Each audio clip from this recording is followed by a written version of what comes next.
5 de la tarde, 20 minutos en todo el país. Estamos en vivo, como siempre, hasta las 8 de la noche con toda la información. Y ahora sí, el momento del análisis, ¿no? De Jorge Castro, analista internacional especializado en estos temas. Nos va a ayudar justamente a entender lo que está pasando en la Unión Europea, ¿no? Con esta guerra de aranceles y además la sumatoria ahora de la seguridad. ¿Está preparada la Unión Europea en cuanto a defensa? Jorge Castro, muy buenas tardes. ¿Cómo está? Gracias por estar con nosotros. Bueno, es muy significativo que la Unión Europea no participe de estas negociaciones.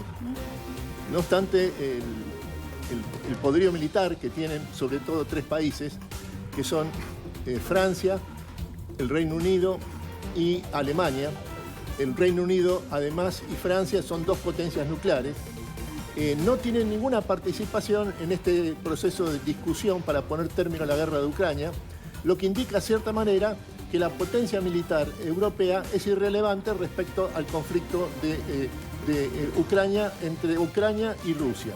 Este es un punto fundamental a tener en cuenta. El otro es que hay que tomar en cuenta también, es que la situación en el campo de batalla, en el campo de batalla de Ucrania, es ampliamente favorable a las tropas rusas.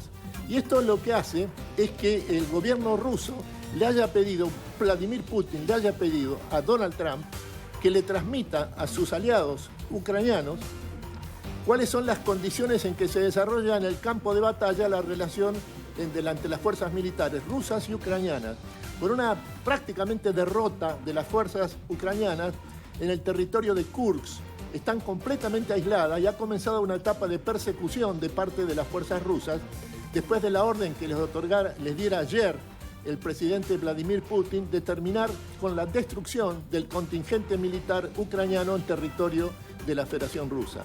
Este es el elemento fundamental a tener en cuenta, en el sentido de que Europa y el poder militar europeo, no obstante su relativa importancia, es ajeno e irrelevante a la solución estratégica para poner término a la guerra de Ucrania. Y en segundo lugar, el pedido fundamental del presidente Putin de Rusia es que se juzgue la totalidad de la discusión de los contenidos que va a tener el proceso de negociación de paz posterior al cese del fuego por los primeros 30 días, se juzgue según lo que sucede en el campo de batalla.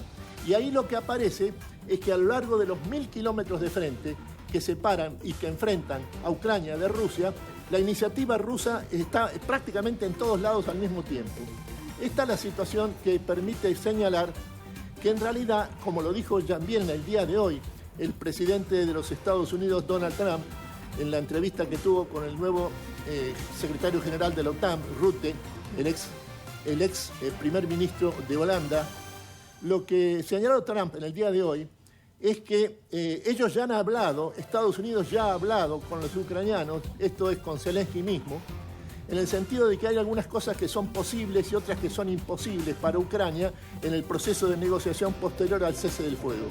Entre las cosas que son imposibles es todo intento de incorporarse nuevamente, intentar incorporarse a la OTAN, a la Alianza Occidental. Y en segundo lugar, también es imposible que las fuerzas europeas que integran la OTAN participen de cualquier mecanismo militar para respaldar a Ucrania dentro del territorio ucraniano. No puede haber participación de fuerzas europeas que pertenezcan a la OTAN en el proceso de asegurar el acuerdo de paz que suceda después de esta tregua inicial de 30 días que ha propuesto el presidente Donald Trump.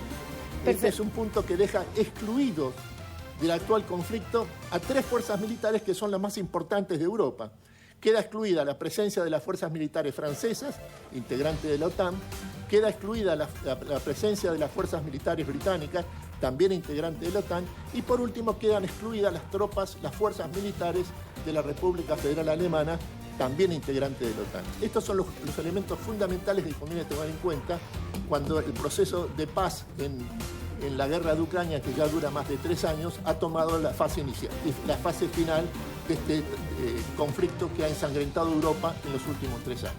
Claro que sí. A propósito de eso, estamos viendo placas que tienen que ver con lo que contiene cada uno de los países y también la Unión Europea con respecto a armas y arsenales que tienen, ¿no?, guardados. Estamos hablando, por ejemplo, de que Francia tiene la mayor cantidad de armas nucleares, por ejemplo, ¿no?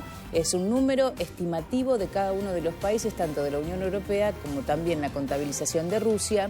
Y también se hace un conteo no solamente de la capacidad marítima, como vamos a ver ahora, país por país, ¿no?, de las principales potencias. Estamos hablando de Estados Unidos, por ejemplo, que tiene 220 submarinos y destructores. Bueno, Rusia, que también tiene 182 submarinos, y la Unión Europea, bueno, que tiene escasa, en este caso, escasa capacidad. Bueno, se está haciendo como una especie de contabilización, si se quiere, de todo lo que tienen y pueden proveer también en ayuda a Ucrania. Bueno, el asunto, me parece que la referencia que hay que tomar en cuenta es sobre todo la situación en términos de arsenal bélico y de importancia bélica del ejército ruso. El ejército ruso está compuesto por 1.500.000 hombres. Se han incorporado 300.000 más en los últimos 6 meses. Es el tercer ejército del mundo después de Estados Unidos y la República Popular China, Rusia. Y además es la primera potencia nuclear del planeta en este momento. Rusia tiene más de 3.000 misiles cargados con cabeza nuclear en su territorio, dispuestos en cualquier momento a alcanzar distintas partes del planeta. Y esto lo que significa, en otros términos, es que después de Rusia está Estados Unidos. En tercer lugar, la República Popular China.